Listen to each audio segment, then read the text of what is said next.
Hello everyone, welcome to Disarrayed Workshop. In today's video, I'm going to be showing you how I took this Xbox One and gave it a cool paint job. This is my son's Xbox. He's a big fan of Beyblade and black and red and orange and all those fiery colors. So I decided to give him a cool paint job with his Xbox One. So let's get right into the video. So the first thing you're going to do is remove all the screws that hold the Xbox to the chassis of the case.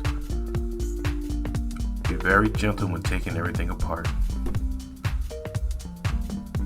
Next, what I did was mask off the warranty information and the serial number and everything on the back of it, just in case I need to reference those numbers in the future. Try to get it as clean as possible. Alright, now I went outside and put a spray paint base coat of gray vinyl finish. This is a very thin paint that dries incredibly fast and works very good on plastic in my opinion. This is the same paint that I use for my Nerf guns. A nice even coat will suffice for this. Next I come with my color, which is an automotive GM for automotive paint. And it's a nice deep red, and I'm just going to spray that right on there. I will say that where I'm at in the United States, there was a tropical storm coming, so I kind of rushed this part and wanted to get it on as fast as possible, which may give you a little trouble when it comes to doing stencil work later on, because the paint will still be tacky if you put heavy coats on. So take the time, give yourself a few days in between coats. When you put your color coat on, just give it a day to fully cure, and then when you go in for your stencil work, which I'll show you later, just wait a whole day, just to give it time to cure properly.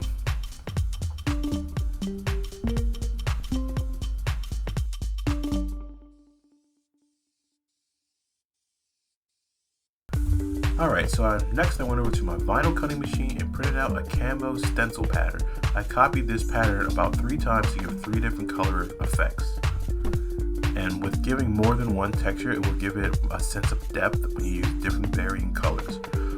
So once I applied my first coat of a high gloss red paint, I started to peel back the stencil, and you can see the beginning stages of that cool pattern.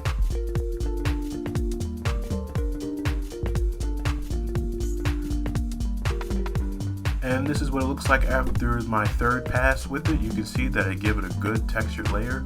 I'm going to go back with some more patterns and add another red on top of it. But as you can see, I have some black showing through and some silver showing through on the other panels. This all comes down to not waiting before the paint is fully dry before applying my stencil paper to there, but it's not a big deal. So here what I'm doing now is just unmasking all of my work. I covered up the CD disc slot tray. That way I didn't get any paint or obscure the mechanisms that slide the disc in and out. I covered off the sensor for the power button and for the Xbox logo on the top half.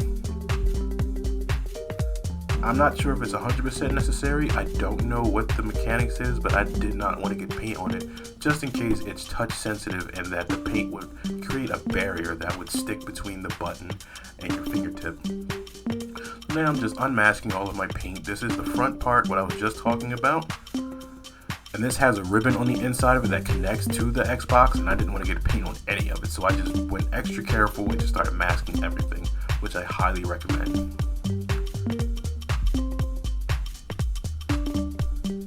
And what I'm doing right now is unmasking the back vents, and that little piece on the side was I believe the clips that hold it in. I didn't want to get paint on those either. And here I am unmasking the serial information on the bottom of the Xbox, like I said, just in case I need it for future reference.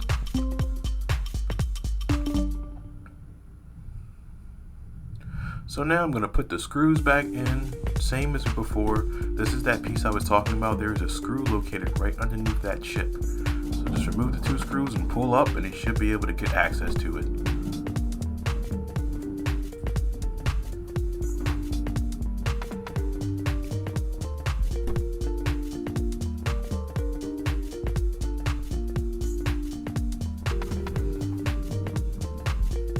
Alright, with all the screws set in place, now we're going to try and put the ribbon back on. What you have to do is pull the 2 tabs on the side right there, and you're going to slide your ribbon right inside that opening, and and then close it shut. Be very careful with this, because if you rip it, you will no longer be able to use the interface to use your disc reader or your power button.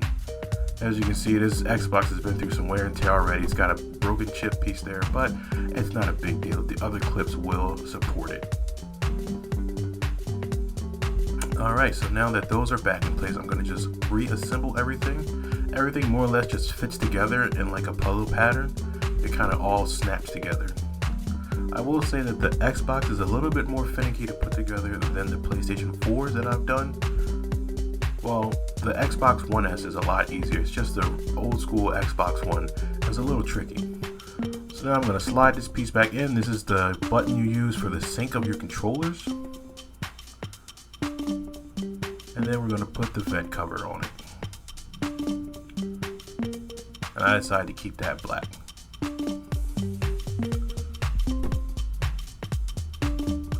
And I think it looks pretty good. Alright, now I printed out a Beyblade stencil that I drew myself up in my photo editing software.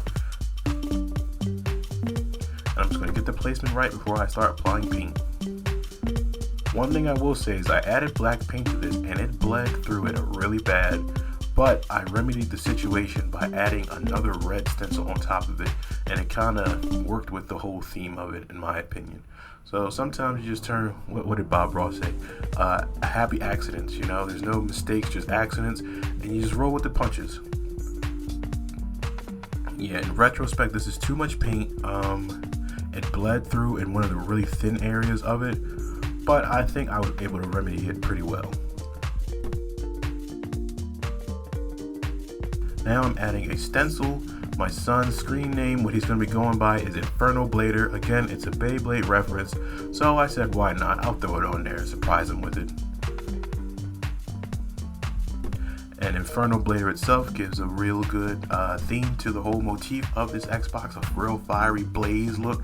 I think it turned out very well. I think my son loves it very much. I certainly do love it. This is probably the better of any of my repaints I've done for any consoles. If you see my last video, I just did a Resident Evil build, and that was just my first time using modeling clay, and this is actually my first time using extensive stencils, especially a digital camo, so I think it turned out pretty good. Alright, so I have been Ray. This is Disarray Workshop once again. If you didn't know, I have a TikTok now. I have my Instagram page, the YouTube channel as well. Any support that you give is well appreciated.